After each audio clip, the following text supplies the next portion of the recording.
Bom dia, jovens. Vamos dar início à nossa, digamos, terceira parte do conteúdo deste ano, que nós começamos com eletrostática, depois para eletrodinâmica, e agora vamos para magnetismo, o que nos dá a junção para eletromagnetismo. Mas vamos começar com a parte puramente conceitual, as noções básicas de magnetismo. E o título, como eu falei, é só para já ir ligando as duas coisas. Sugestão de leitura é: estudem a parte histórica, já que não há necessidade de eu ficar comentando demais essas coisas aqui. Vamos lá. Eu vou meter os conceitos básicos e alguns fenômenos eletromagnéticos, ou melhor, fenômenos magnéticos. O que no caso aqui, esta digamos, aula, ou vídeo aula, ou slide comentado, como querem dizer, é mais uma conversa e uma introdução, ou sugestão, ou direcionamento de como vocês devem estudar a partir de agora. Então vamos devagar. Esta primeira imagem, ela mostra, ao contrário do que à primeira vista pode parecer, que é a Terra, o campo magnético da Terra, mas não, se vocês verem na legenda, é o campo magnético de um ímã em forma de barra, tipo uma borrachinha, só que no caso, um material magnético. E essas linhas são as linhas de campo magnético, que se assemelham muito às linhas de campo elétrico, como a gente já viu. A diferença das linhas de campo magnético para as linhas de campo elétrico é porque as linhas de campo magnético elas são fechadas. Não são como as de campo elétrico, que elas não se fechavam, aqui elas se fecham. Num condutor, por exemplo, o campo elétrico dentro do condutor é nulo. Então não tem linhas de campo dentro do condutor. No caso do campo magnético, não. Essas linhas de campo elas passam por dentro dessa barra, no caso desse ímã em forma de barra, ou seja, elas são fechadas. Então veja que não tem essa questão de entrada e saída de linhas de campo. Mas claro que nós vamos fazer como fizemos com os campos elétricos, nós vamos definir um sentido. Então vamos já dizer de antemão que vamos usar como convenção que as linhas de campo magnético, elas saem do polo norte e entram pelo polo sul magnético. Vejam, falando polos magnéticos, não polos geográficos. Apesar de eles serem próximos, mas não coincidem. Continuando, mas gravem bem essa imagem. Vejam esta outra. Esta outra imagem mostra as linhas de campo, no caso em branco, do campo magnético da Terra, que se assemelham muito com o campo magnético de uma barra, ou seja, geometricamente são muito parecidos. É como se a Terra fosse um ímã em forma de barra. Essa linha pontilhada de branco, tracejada, tem escrito PMN e PMS, são os polos magnético norte, polo magnético sul. A linha, digamos, mais alaranjada é o eixo de rotação da Terra, ou seja, mostra aonde ficam os polos geográficos, ou seja, tem uma pequena inclinação de 11,5 graus, ou seja, eles não estão exatamente no mesmo lugar. Então, quando dizemos que a bússola aponta para o norte ou aponta para o sul, então, na verdade, elas não apontam para o norte ou para o sul, elas apontam na direção norte-sul, mas na direção norte-sul magnética, e não norte-sul geográfico. Mas como são próximas, a diferença de 11,5 graus é pequena, então ela dá a orientação desejada para uma certa situação. Prosseguindo. Nesta outra imagem, nós vemos que é para mostrar que existe uma grande variedade de ímãs, de vários e vários formatos. Então essa parte, digamos, introdutória nossa, vai levar em conta também essa parte geométrica. Agora a pergunta é, da onde vem essa palavra imã? Essa palavra imã vem de uma palavra francesa chamada aimant, que significa amante. Por quê? Diferentemente das cargas elétricas, que você tem o eletronegativo e o próton positivo, no magnetismo você não tem os polos norte e sul separados. Eles são unidos sempre. Se você pegar um ímã e quebrar ou partir ou cortar para separar os ímãs, esses novos pedaços são novos ímãs com dois polos, independentemente de quantas vezes se quebre ou em pedaços menores.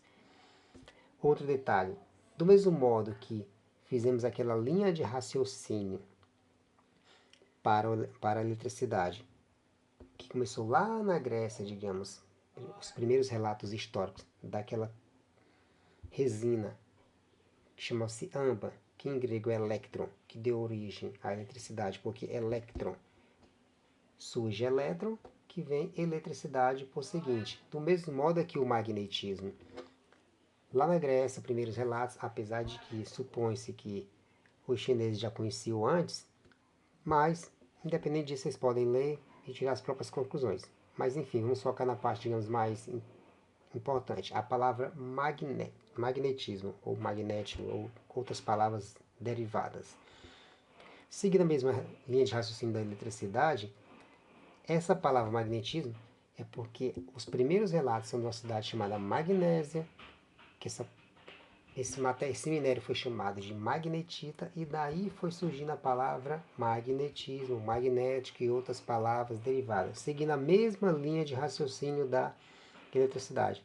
Dica de estudo: sempre que se falar em materiais magnéticos, materiais ferromagnéticos, paramagnéticos, diamagnéticos, antiferromagnéticos ou ferrimagnéticos, estudem a composição química, a estrutura química. Como é a composição? Ou seja, ferro é a composição básica dos materiais magnéticos. E essa parte geométrica nós vamos já chegar nessa parte importante. Vamos lá. Temos como exemplo aqui nessa figura 5 ímãs de formatos diferentes: barra, circular, em forma de U, cilíndricos, em fita. Mas, gente, agora a pergunta é: aonde fica o Polo Norte e onde fica o Polo Sul? O Polo Sul e o Polo Norte é o azul e o rosa? Essa questão de cores também é meramente ilustrativa. Provavelmente aqui, geralmente se define o norte como azul e o sul como rosa, mas tanto faz, é meramente ilustrativo. Como eu vou localizar os polos? Como a gente pode ver nesse, digamos, pegando esse mais fácil de distinguir dos demais, esse ímã em forma de U, que é chama de ferradura, se traçarmos uma linha vertical tracejada, o polo norte fica de um lado, digamos, esquerdo, e o polo sul do lado direito. Mas podia ser o contrário, tanto faz.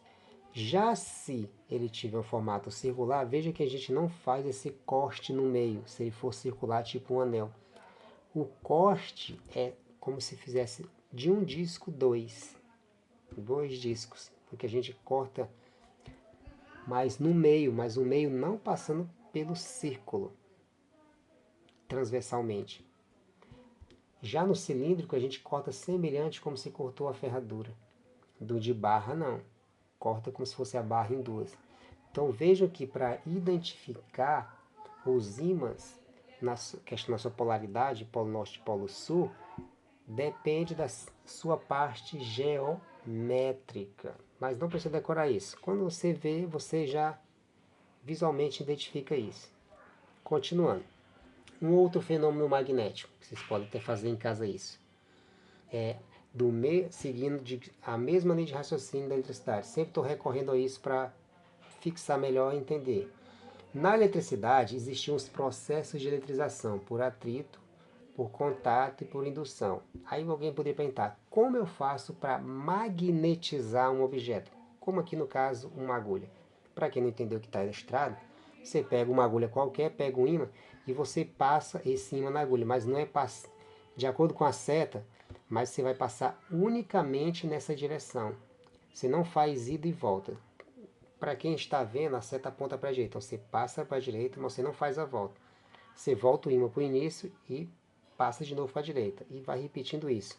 Com o tempo, a agulha vai ficar magnetizada. Claro que não vai ficar um super ímã, mas você vai perceber que ela está magnetizada.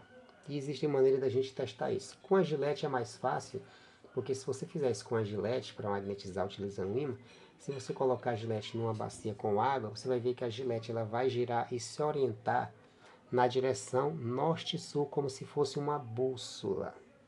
Fica a dica. Outra maneira de magnetizar um objeto. Digamos que a gente tem uma barra, como mostra na figura, e você enrola um fio tipo fio de cobre, que no caso ele vai ser percorrido por uma corrente elétrica, cobre porque facilita a condução da eletricidade, que é representada pela letra aí que a gente já estudou. Aí vocês podem perguntar: mas onde eu vou arranjar essa barra? Pode ser um prego, não necessariamente uma barra. E o fio é um fio de cobre qualquer. Como eu vou passar essa corrente elétrica? Uso uma pilha, só conectar as pontas do fio na pilha e ligar. vai passar uma corrente elétrica no fio, vão passar linhas de campo magnético por dentro dessa espiral, que é essa bobina, que é esse solenoide, e essas linhas vão passar por dentro da barra, já que a barra está dentro dessa espiral, como se fosse a espiral de um caderno, de um livro, em que tem isso. Então, essas linhas de campo passando por dentro da barra vão deixar a barra magnetizada, ou seja, que é outra maneira de magnetizar, mais fácil que a anterior, e deixa um ímã mais intenso. É mais fácil e mais forte. Outro fenômeno esse aqui é bem interessante. Você tem figura A, B e C. A primeira figura mostra um ímã com os polos norte e sul. Aí poderia fazer a pergunta, o que acontece se eu partir o ímã no meio, como eu já falei? Se o corte for vertical, da figura A para B, como está mostrando, você não separa o polo norte e sul como parece. Ao separar o norte e sul, como mostrei, do lado do norte aparece um sul e do lado do sul aparece um norte automaticamente.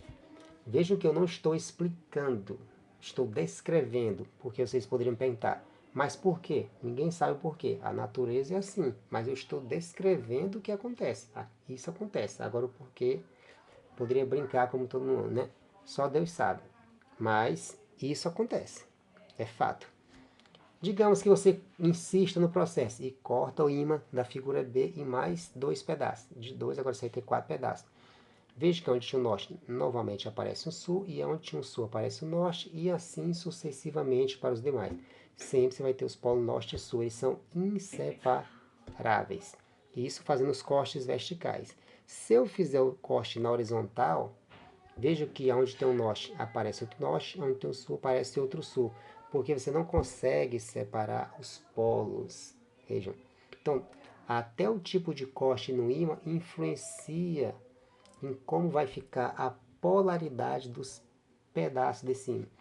Veja que o ímã da figura desse, se você tentar juntar ele novamente do mesmo jeito que ele está, ele não vai se juntar. Porque agora eu vou chegar na outra propriedade básica. Na eletricidade, que aqui tem uma semelhança, eu usei uma frase clássica. Os opostos se atraem, os iguais se repelem. Elétron com elétron, entre eles tem uma força de repulsão, próton com próton de repulsão, mas próton com elétron entre eles tem uma força de atração. Os ímãs, no caso da polaridade aqui, nós temos um fenômeno semelhante. Norte e sul se atraem, norte e norte e sul se repelem. Ou seja, essa frase clássica de que os opostos se atraem também vale para o magnetismo, com a única diferença que os polos eles são inseparáveis, sempre estão aos pares. Então, algumas propriedades básicas valem aqui, e essa é uma delas. Mais uma propriedade nova que tem aqui é que você pode, digamos, pegar dois corpos eletrizados com cargas iguais e juntá-los e neutralizar. Aqui você pode fazer uma coisa semelhante, que é desmagnetizar um ímã. Como? Se você aquecer o ímã até uma temperatura de 585 graus, que é chamado de ponto Curie, em homenagem ao Pierre Curie, que era casado com a Marie Curie, você desmagnetiza esse ímã. Esse é chamado de ponto Curie. Ou, como o pessoal costuma geralmente falar, ponto Curie. A pronúncia nem todo mundo fala corretamente ou igual, ninguém sabe qual é corretamente, mas a gente que houve a comunicação. Então, esse é o ponto onde acontece a desmagnetização de um ímã se você aquecer esse ímã até essa temperatura. Então, a sugestão de leitura que fica é: estudem os materiais ferromagnéticos, paramagnéticos, diamagnéticos, antiferrimagnéticos, ferrimagnéticos. Estude o ponto Curie, que é de 585 graus, que é o ponto que, se você aquecer um ímã qualquer ou qualquer material ferromagnético, ele vai se desmagnetizar. E estudem uma coisa também. No caso do magnetismo, correntes elétricas geram à sua volta campo magnético. Vejam, correntes elétricas em um condutor geram um campo magnético. E o contrário, um campo magnético pode gerar uma corrente elétrica, sim. Uma variação de fluxo magnético, ou seja, um campo magnético variável, também gera uma corrente variável. E essa foi uma descoberta importante da corrente elétrica gerar um campo magnético, que foi do Hans Christian Ørsted em 1820, se não me engano.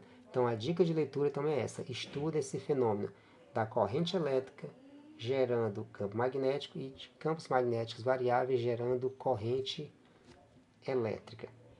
E me basei basicamente aqui pelo livro do Gaspar, segunda edição de 2013, volume 3, e essas foram minhas dicas de leitura para vocês para nossa aula introdutória de magnetismo. Encerramos.